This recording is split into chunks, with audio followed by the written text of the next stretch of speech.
The Trumpet Daily program begins right now. Today's world news, what it means, where it's taking us. I bring you the one and only possible message of world peace. This is a message of hope, tremendous hope. And he said unto me, you must prophesy again. The Trumpet Daily program begins right now. Elon Musk, who has given me his complete and total endorsement. That's nice. He's a smart guy.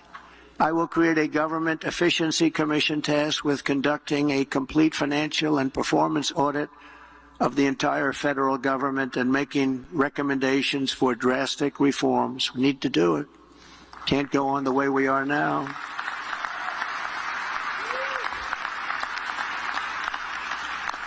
And Elon, because he's not very busy, has agreed to head that task force. Look, does not like the idea that a guy who would not even be constitutionally eligible to run for president is acting as president, a guy who, if he were president, would be impeached immediately because he's taking billions of dollars in foreign government emoluments from all over the world.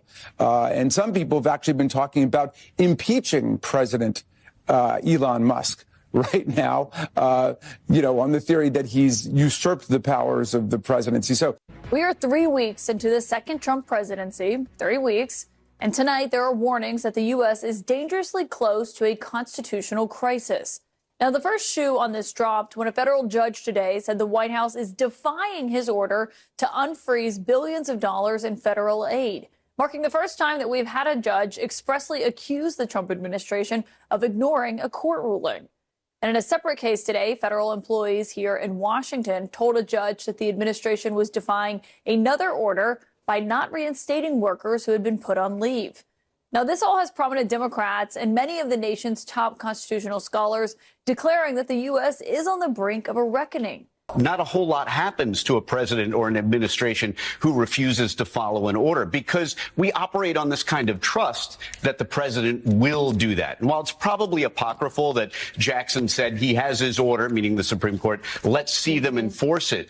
It's a scary quote, if true, because it's really an unspoken thing that the courts don't really have their own armies. They don't have a powerful arm to enforce their orders. They rely on the government working properly and not defying them. So it is a scary concept. Presidents may have that power. Maybe it's not so much that they have that power. It's just that no one can stop them from not following the courts. Supreme Court blocked me from relieving student debt, but they didn't stop me.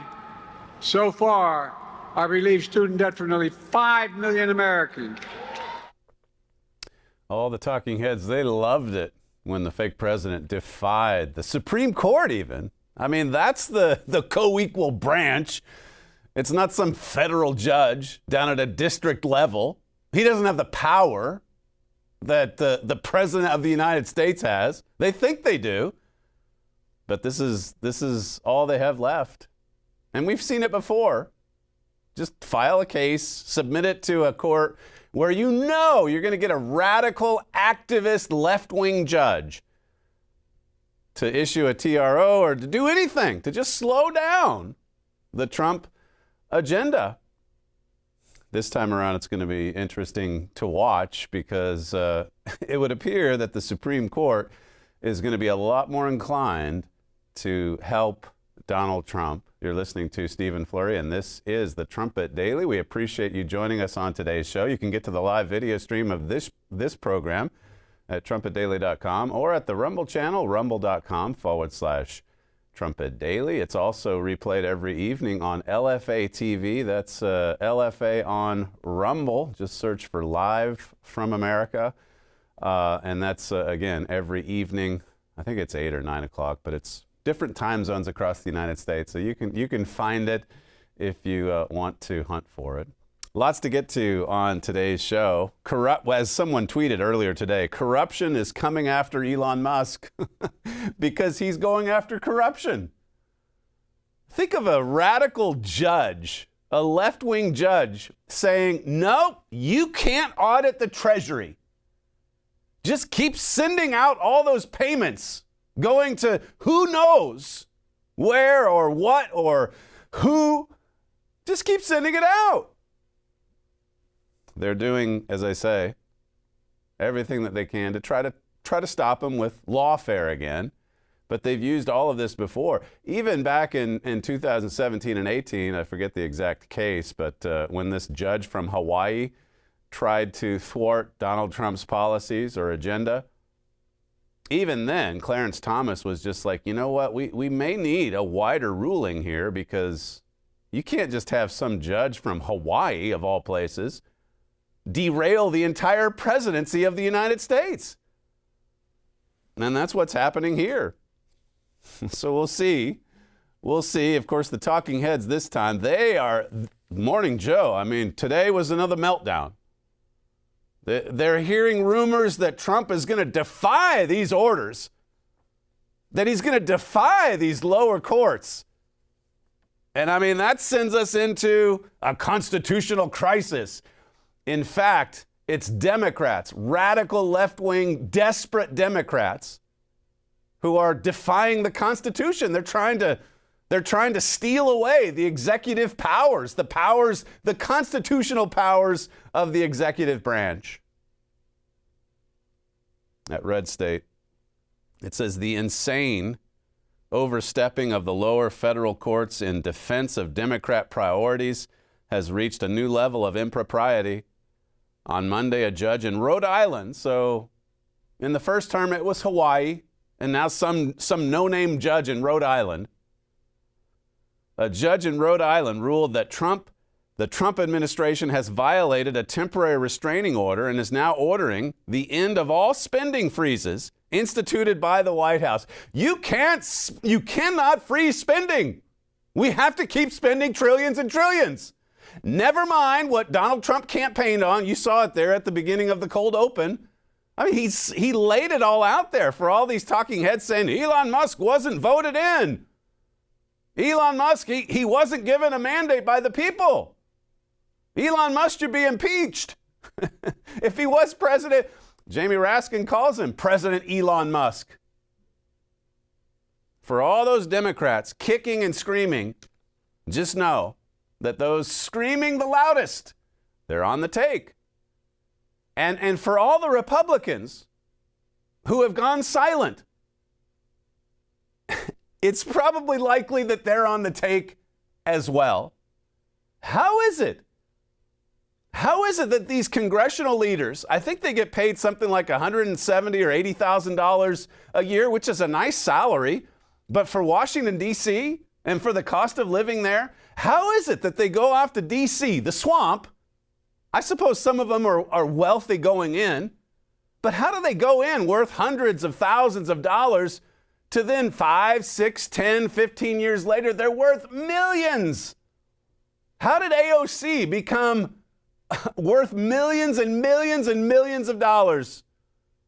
I won't even get into the Pelosi's and the Schumers of the world. Pelosi's only been in there for a few years. How does this happen? Where are they getting paid from? Who's paying them? Why is that USAID, which, I mean, it was advertised as this great humanitarian agency that's helping people from all over the world. Nancy Pelosi herself admitted most of the USAID funding, it stays right here in America. Well, where's it going? I'll read you an article later to show you where it's going abroad. It's just shocking, the level of corruption here. And that's why there's lots of kicking and screaming. And even judges, they're getting in on the act, trying to stop the Trump agenda. We want you to continue spending just aimlessly, wildly, blindly on every program that has been established before this time. It says here, on Monday, a judge, well, I read that, all those crazy grants that were being given out by USAID to organizations promoting transgenderism and diversity, equity, and inclusion initiatives in foreign countries, a left-wing judge just told American taxpayers that they have to keep paying for them. Yeah. You have got to keep paying for these left-wing programs.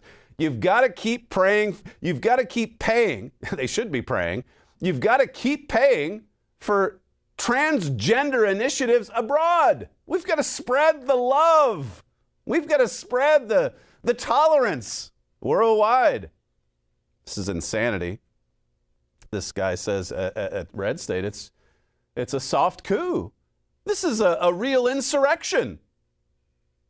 All of these Democrat attorneys general banding together. They all come from the left-wing blue states. And then they forum shop. They've got to go to a forum where they know they're going to get an activist judge. And they're easy to find these days. At the Federalist, it says what's happening right now is that Democrats have been thrown out of power by American voters in a landslide victory for Trump, and they've decided they're going to deploy a widely used tactic from Trump's first term to thwart the president's agenda. Use the federal judiciary. We've seen it all before. We talked a lot the last couple of years about Donald Trump having to war to recover what's his, what he's earned. Having to war to recover his presidency, and so the war continues. I think this time around, though, it's different. It's quite a bit different this time because Donald Trump has so much more support from the American people, from Congress, and the Supreme Court as well. In the first term, he had hardly any support. Everyone was stabbing him in the back. It says here, in recent days, dozens of lawsuits have been filed against the Trump administration by Democrat attorneys general and various left-wing groups. So more lawfare. You know, I forget if it was sold or if it was put up for sale. This plot of land adjacent to Mar-a-Lago, it's empty. It's not developed at all. And it's going for $200 million. Remember when some radical, crackpot, left-wing judge from New York estimated that Mar-a-Lago, which is right there adjacent to this lot that went up for sale, and it's got this beautiful mansion and the pool and everything else. He said, well, it's only worth about $15 million. The lot next door, that's just, a couple years ago? It shows you how crazy and unconstitutional, if we want to talk about unconstitutional, it shows you how insane these lawfare cases are. They just make it up. They make it all up. And there's dozens and dozens of lawsuits. You have to think the Supreme Court's going to rule that like this Federalist piece brings out, the whole reason there's lower level courts on the federal level is to try to help the Supreme Court, to try to prevent the Supreme Court from having to deal with hundreds and hundreds and hundreds of thousands of cases. But in this case, like the Federalist notes, the lower level courts are creating more work for the Supreme Court. These weren't established by the Constitution. The Supreme Court was. But here's some no-name judge, just like the one from Hawaii years ago, saying, I'm going to stop President Trump. When does the madness end? Justice Thomas, he tipped his hand a little bit. Back with the Hawaii case, as this article brings out, federal judges in Democrat-majority districts have issued preliminary injunctions blocking Trump's executive actions to end birthright citizenship, reform and downsize the U.S. aid agency, and offer buyouts to federal bureaucrats. They don't like the left-wing judges. They don't like any of this. They don't want to see the government downsized. They don't want to see buyouts offered to federal employees to trim the fat. They don't want to see that. They love the birthright citizenship. They love rights for illegals, these radical judges. It says here, a federal judge this past weekend blocked Elon Musk's Department of Government Efficiency and all other political appointees in the Trump administration, including the Treasury Secretary and his deputies, from accessing payment data at the Treasury Department. So some judge, some extremist radical judge, a lunatic, said to the Treasury Secretary, the guy heading up the Treasury Department, yeah, you can't look at your files. You can't look at your bills. You can't look at your payments. I know you're in charge of the agency, but leave that aside. I'm telling you now that you cannot check the receipts. They just have to keep flowing. Constitutional crisis? Yes. Yes, it is, in fact. The one time I would agree with the morning meltdown. We are at a constitutional crisis, but this is not President Trump's doing.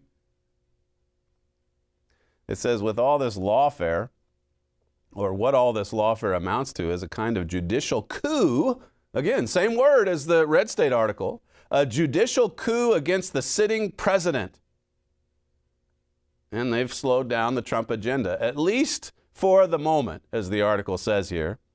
It says Democrats and their allies in the judiciary turn the Constitution on its head and effectively govern negatively through injunction, making major reform of the federal bureaucracy impossible. In nearly every case so far, the federal judiciary is siding with the permanent bureaucracy in Washington, preventing the Trump administration from doing anything to reform it, despite Trump having campaigned on precisely that promise.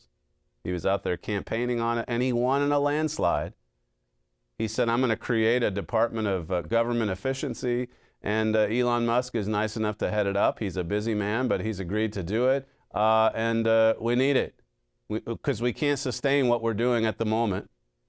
We're $36 trillion in debt. We've got to reduce our standard of living. He campaigned on it. The American people overwhelmingly voted him in. Now he's doing it. He's 3 weeks into it. And the people screaming, kicking and screaming, that's very revealing. It certainly is.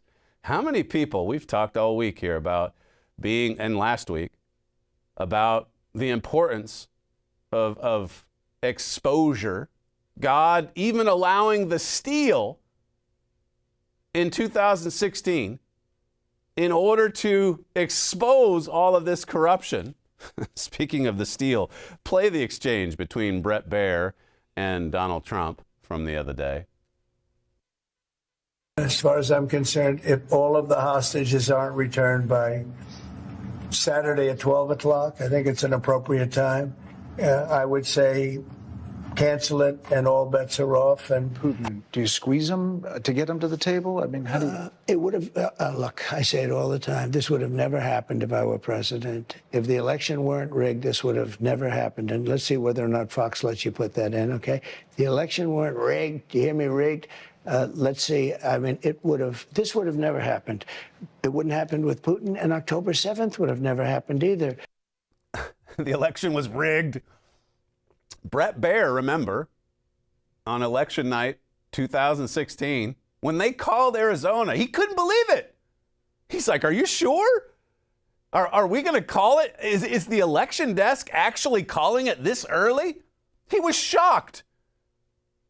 But they immediately fell into line with Rupert.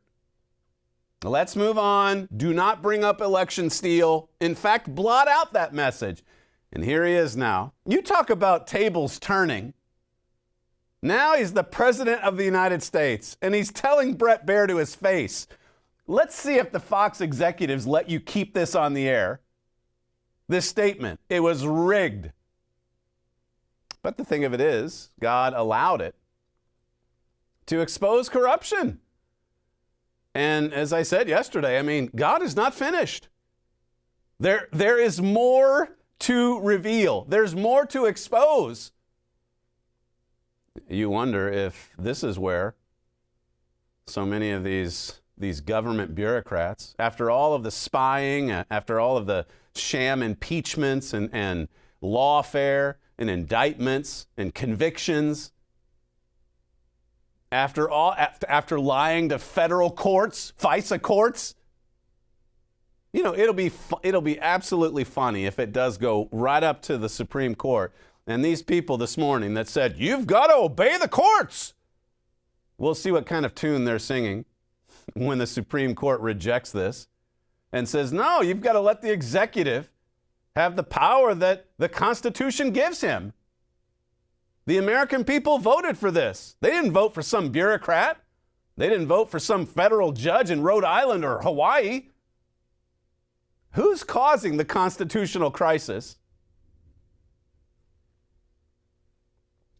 It says here, the problem is, as my colleague Sean Davis noted on X, federal judges have no actual authority to do this. They can't decide on their own who the president can talk to or what data he can access. They can't bind the president. According to the U.S. Constitution, they're inferior courts and therefore don't have any authority over the executive branch. Yes, the three branches of the federal government are co-equal, but the only part of the federal judiciary that's equal to the presidency is the Supreme Court. Not all the federal district courts scattered across the country. Now, you think of Amos 7, the kingdom's court. I mean, we talked last year about the Supreme Court giving favor to Donald Trump, particularly through the lawfare, where they were trying to put him in prison before he could ever be voted in as president. And now will the Supreme Court come into play again to remove these obstacles, to slow down the Trump agenda? It sure seems like it. We'll see. I mean, it could happen some other way, I suppose. It says here, John Roberts and SCOTUS have two options here. They can bring these inferior malcontents to heel, or they can get used to the president simply ignoring these inferior courts or Congress eliminating them entirely. He's quoting from Sean Davis, who also writes for The Federalist.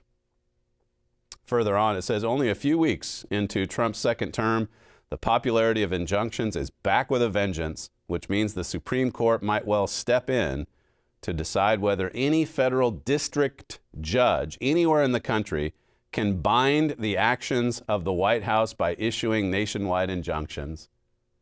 Isn't it amazing? In the case of the fake president, I mean, it went all the way up to the Supreme Court. The Biden agenda, we're just going to waive student loan debts. And the Supreme Court said, you can't do that. And Biden said, who cares what you think? I'm doing it anyway. And he bragged about it. No meltdowns at Morning Joe. No, they love it. They love the defiance. They love the resistance. They love it. They love it when you defy the Supreme Court because, well, Donald Trump selected 3 of them, so it's obviously political. Now, these cases coming out of Rhode Island or Hawaii, I mean, this is just by the book. Right. It's a sham. Just like the property value of Mar-a-Lago. A lot next door priced at $200 million. How revealing.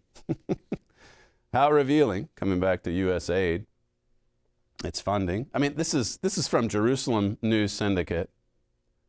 It says here, over the last 2 years, U.S. aid had funneled $2.3 billion in humanitarian assistance to Omar's native country, that's Somalia.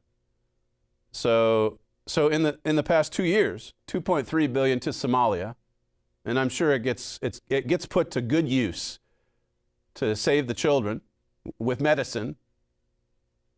USA boasted of having sent $2.1 billion to Gaza and the West Bank since the Hamas attacks on October 7.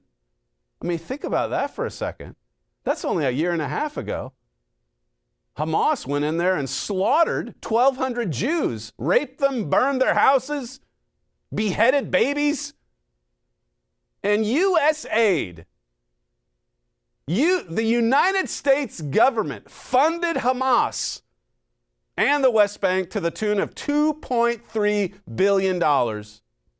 Yeah, we've got money to burn. And why not send it to terrorist organizations? In 2024, well, backing up, USAID provided over $3.7 billion to Afghanistan since the Taliban took over.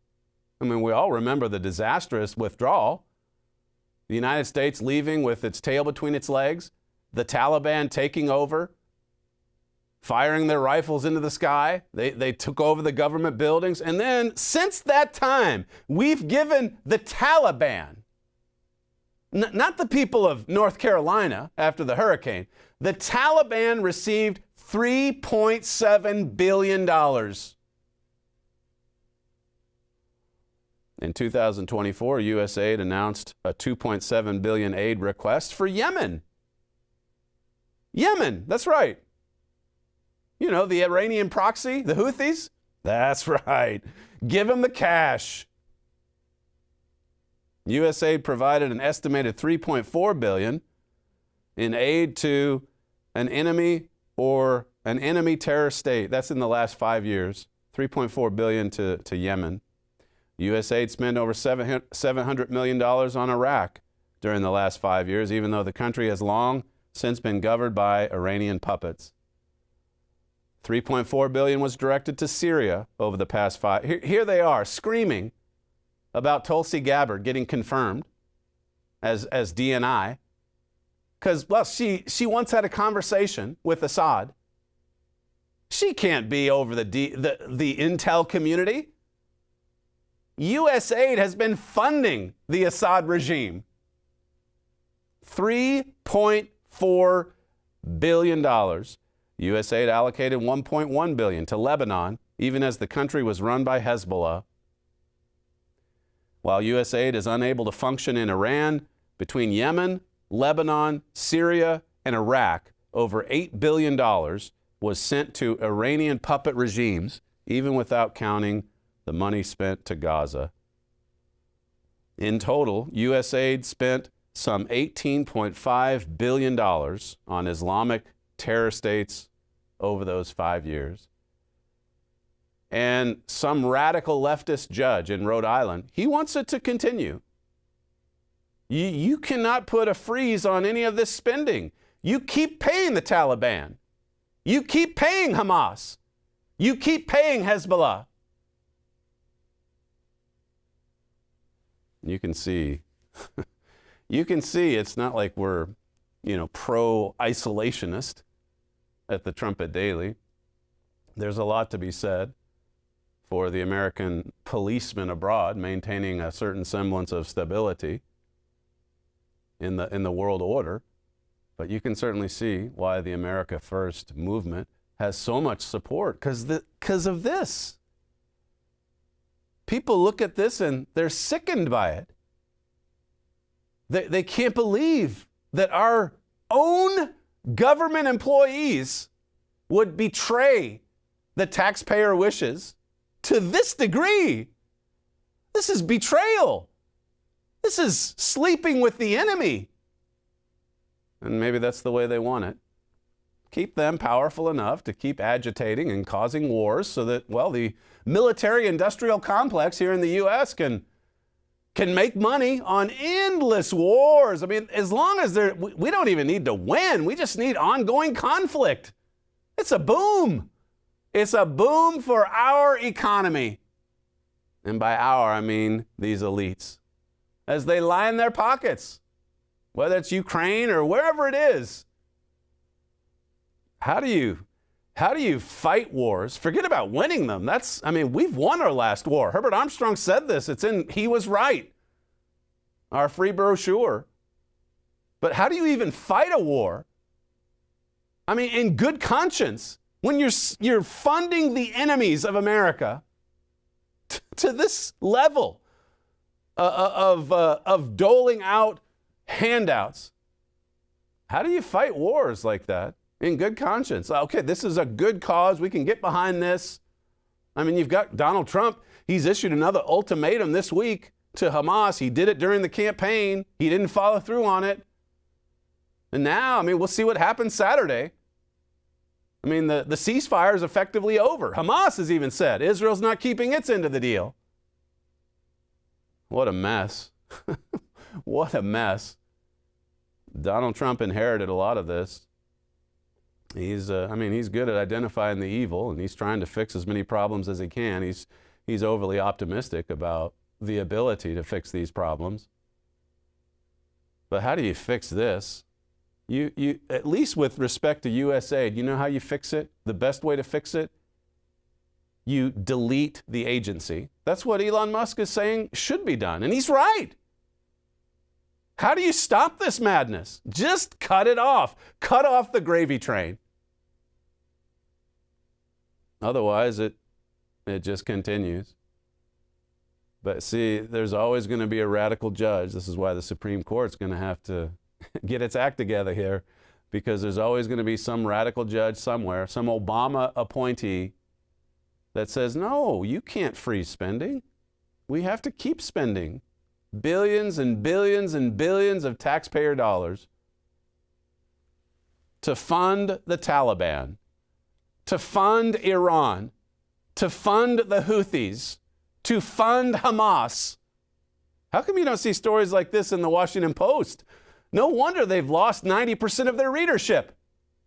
If they printed a story like this, people would start reading again. It's true. But the propaganda doesn't sell like it used to. Certainly not. And yet the Trump train, it just keeps going forward with its appeals and firing insubordinates.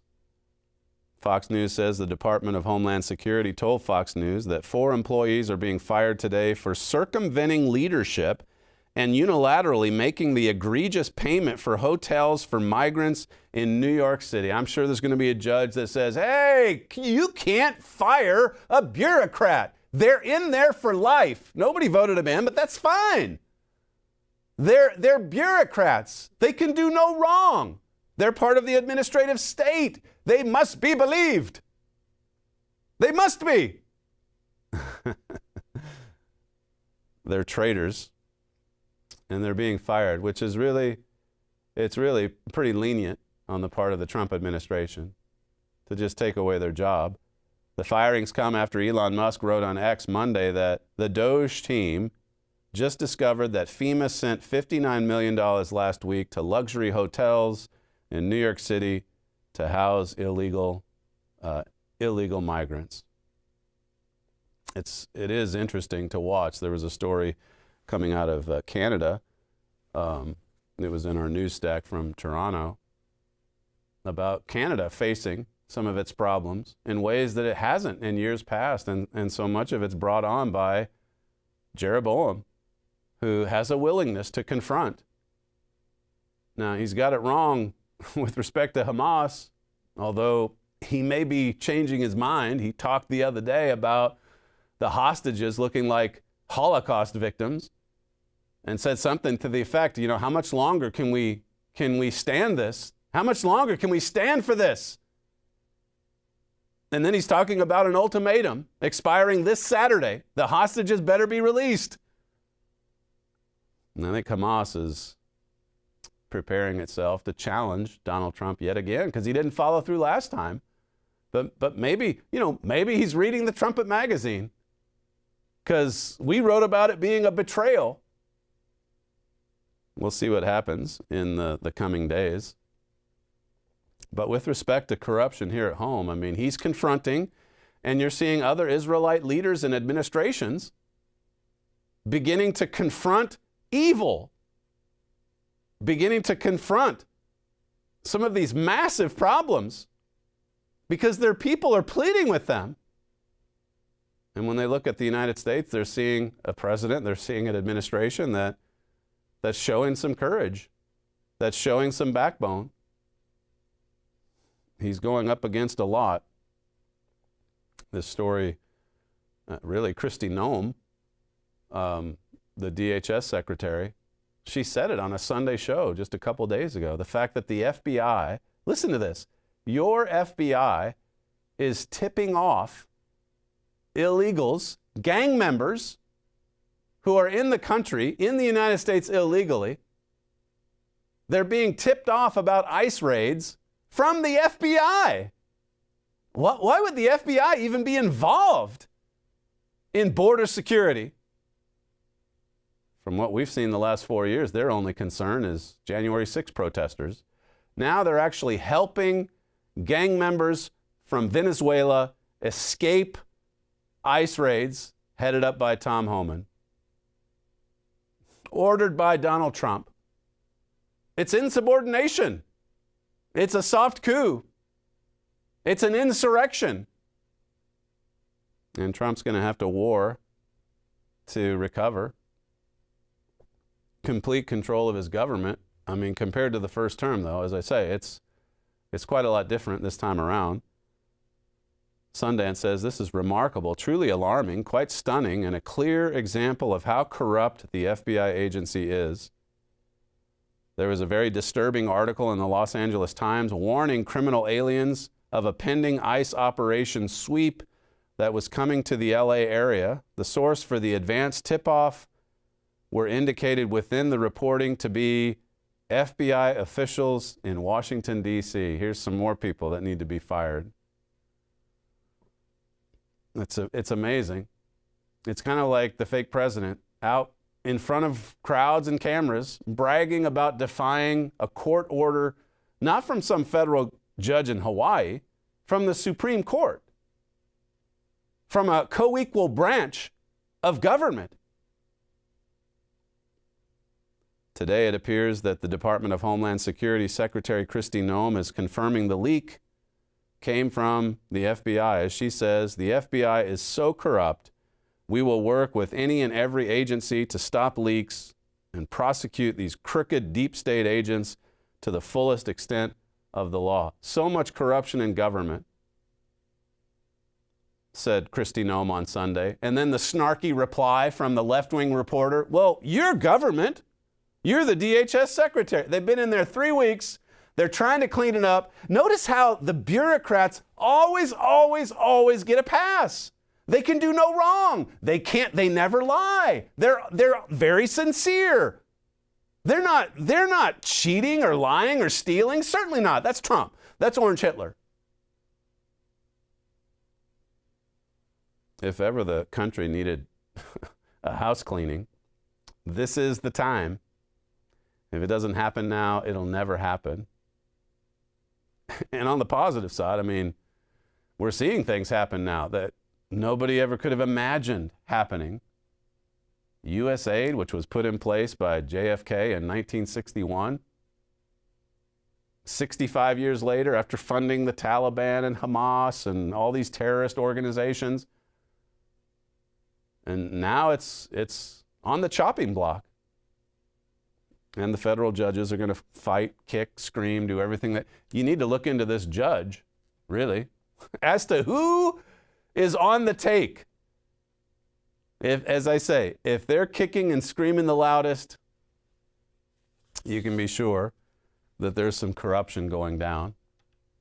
I mean, as far as the FBI goes, Kash Patel cannot get in there soon enough. And it's looking like the big three are going through this week. Tulsi Gabbard, RFK, and Kash Patel. I don't know for sure if his is this week, but it looks like the Senate vote for Tulsi Gabbard, I guess she passed cloture yesterday, but the Senate vote's going to be tomorrow, I believe. Speaking of these appointees, soon to be confirmed, this is what Adam Schiff, he was on with Rachel Maddow. I mean, you talk about peas in a pod. These two are perfect for each other. Adam Schiff, he's freaking out over Tulsi Gabbard being confirmed by the Senate. Here's clip 8. She has echoed Kremlin talking points about the origin of the war against Ukraine. She's pushed out Russian propaganda about U.S. biolabs in Ukraine, one of the pretexts that Russia wanted to use for its invasion, to the point where RT, Russia Today, this propaganda outfit, is praising her to the degree that advisors close to Putin refer to her as our girl, an interesting diminutive for someone who might be leading U.S. intelligence agencies. So hard to imagine someone more disqualified from running those agencies. That's a serial liar, Adam Schiff. He had the goods, he said during impeachment 1. Oh, yeah, he had seen the evidence. Trump was a Russian stooge, a Russian agent. And then here he blows off that narrative, blows the dust off that narrative. He trots it out again. Tulsi Gabbard now. That's our girl, say the Kremlin people. Oh, yeah, she's our girl. Yeah, she's a Russian agent. He's worried. Schiff. He's afraid. He's afraid of Gabbard getting in there. Trump's war to recover the presidency and now the authority. I mean, he's been going forward authoritatively. But here come these little district courts kicking and screaming. You have to keep spending. You have to let the illegals through. You have to give the illegals rights. No wonder the Democrat Party is so unpopular. It's never been this unpopular, has it? And like Joe Rogan said the other day, they're not changing. They're not positioning themselves to try to win another election. They're doubling down. They're doubling down on communism. Listen to CNN's Harry Enton. He's just shocked. As I say, this time around it's different because Trump's popularity just keeps rising.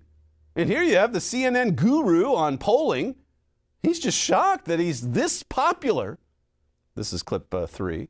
I mean, look at what the difference is between now versus 8 years ago during the first Trump term, right? This is Trump's net approval rating on February 10th. You go back to 2017, Trump was already underwater at -5 points on the net approval rating. That's approval minus disapproval. What a difference 8 years makes. He's on the positive side of the ledger at +4 points. And again, it's not just the CBS News poll. We're talking about the Gallup poll. We're talking about the Ipsos poll. We are talking about the Pew poll. All of these respective pollsters have Trump in a better position now than they did 8 years ago. The bottom line is Americans are far more likely to say they like what they're seeing now versus what they felt during Trump's first term. Okay, so how rare is this? Are you going to show us sort of where we're at now and how rare it is at this number? Yeah, so I want you to take a look at this plus sign, right? Compare that to the negative sign. Being on the plus side of the ledger, right? In positive net approval territory, a positive net approval rating for Donald Trump. Again, whoa, whoa, whoa, whoa. Entire first term, just 11 days, Donald Trump had a net positive approval rating. Compare that to the second term, just so far, every single day of Trump's second term so far, he has been on the positive side of the ledger. 21 days, all 3 weeks. That's already 10 more days than he was in his entire first term. So again, this is just another sign that Americans are far more likely to like what they're seeing in his second term than they were during his first term. A net positive rating. It's off the charts. As I say, this time around, it's different. This time around, the Supreme Court's going to be willing to act. They know the American people support this. You know, 4 years ago, after they stole the election, Obama, they were afraid. They were afraid of the deep state. They were afraid to act. Now it's different. My father wrote an article. This is from August of 2019, so it was toward the end of Trump's first term. And he said, can President Trump get control of his own divided government? You know, at this time, Bill Barr, he had just come in, I think, earlier that year, and you thought, well, Bill Barr is going to stand up for the truth, for justice.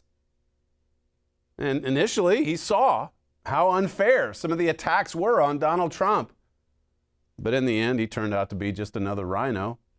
Didn't do anything to preserve election integrity. Didn't do anything to investigate the steal.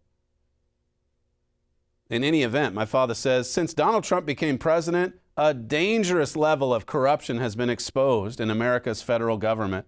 Officials within several powerful government agencies have worked actively to sabotage Donald Trump and overturn the results of the 2016 presidential election. This is treasonous behavior and a bigger threat to America than most people realize. And so what we're seeing today, the continuation of lawfare, is just an extension of this treasonous attack on America. In this case, Donald Trump's government, his presidency. The facts reveal widespread complicity within the CIA, the Justice Department, including the FBI. I mean, it's like you could print this article today, 5.5 years later, and it's spot on. Yet look at how much more corruption has been exposed. My father says here, for America to be saved, those agencies need to be cleaned up and made to abide by the rules. He's right. He was right. If they are driven by ideology rather than the Constitution and the law, then they will quickly turn America into a tyrannical state. That's what happens without government to implement the law. And that's what America was close to experiencing. But something happened to stop that, at least temporarily. He says further on, it is logical this prophecy is talking about these government structures or agencies. After all, if Jeroboam is going to be used to save Israel, he would need the law on his side. He wouldn't be able to use the government like he needed it without the legal structure behind him. He needs that power. The leader of end-time Israel in Amos 7 has a lot of power. Let me repeat that. The leader of end-time Israel in Amos 7, that's the Jeroboam, the prophesied Jeroboam. He has a lot of power, but he has had to fight to get that power and hold it. There's always a fight involved.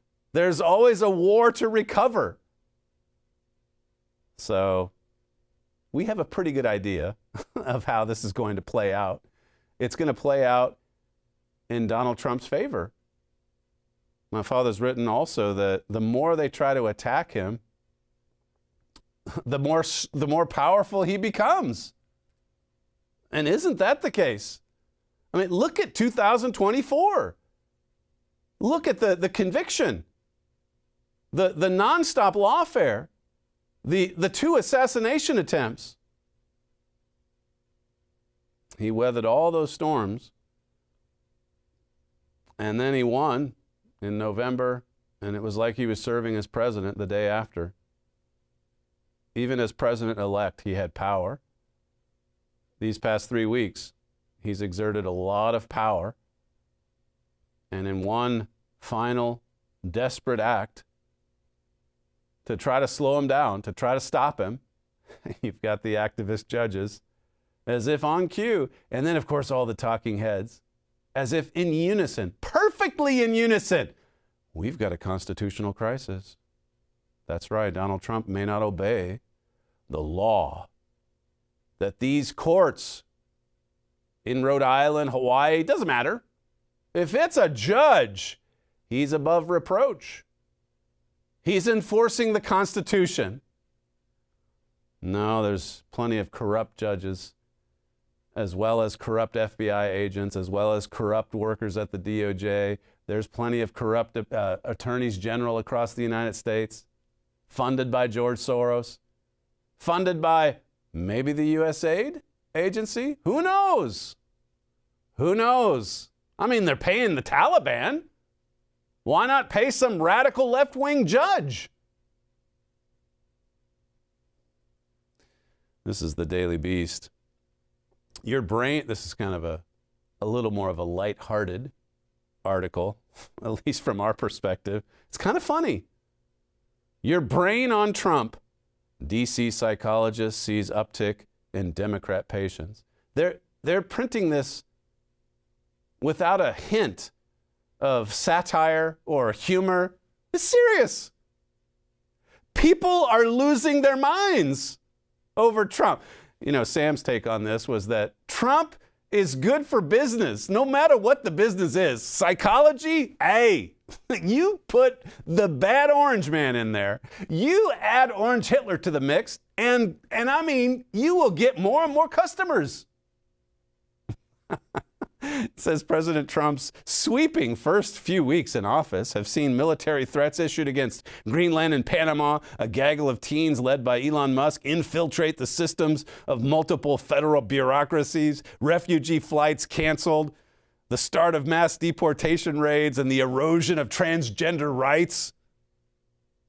The general consensus, the breakneck speed of change has been disquieting for many Americans. He's flooding the zone, and these radical Democrats, they can't handle it. It's driving them crazy. It's making their heads explode.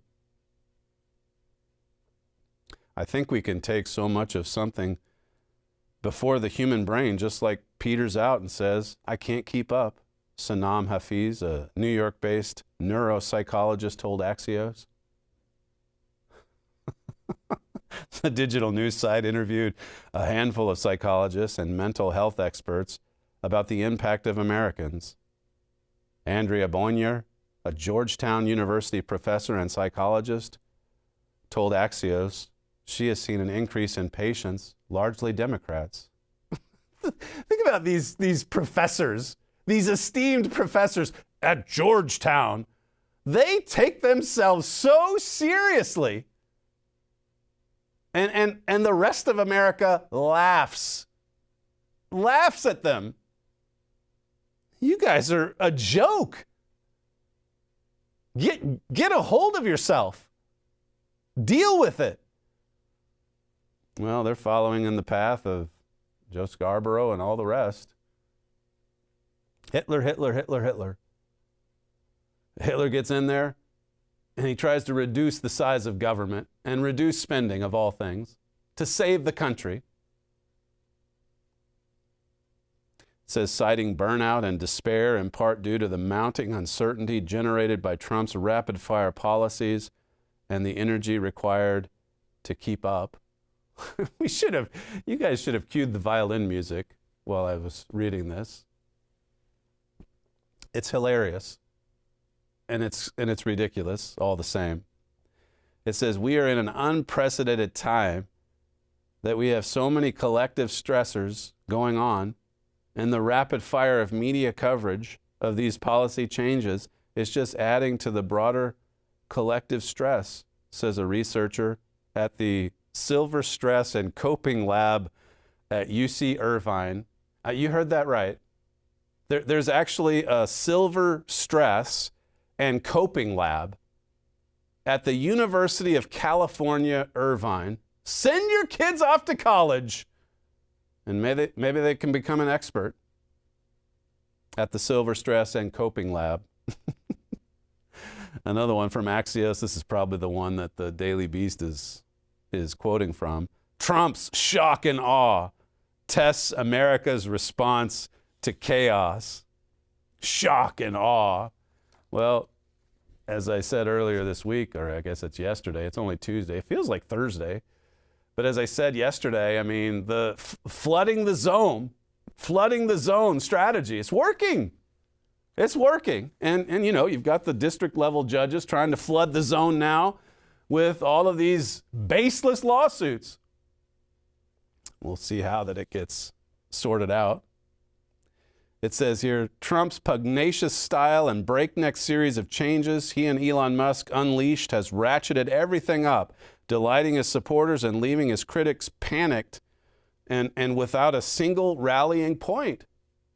I mean, this is the underlying message here is that the Democrat Party is broken and depressed. They've lost their power. And they've got one last desperate attempt to try to slow down the Trump train. God's not going to allow it, though. God said he'd intervene to save America and that he would come back, Jeroboam, with king-like powers. And we're witnessing that unfold right before our eyes. The clock is before my eyes, and we're out of time. The fastest moving hour in broadcasting. You're listening to Stephen Flurry, and this is the Trumpet Daily. We thank you for joining us on today's show, and we'll see you again tomorrow.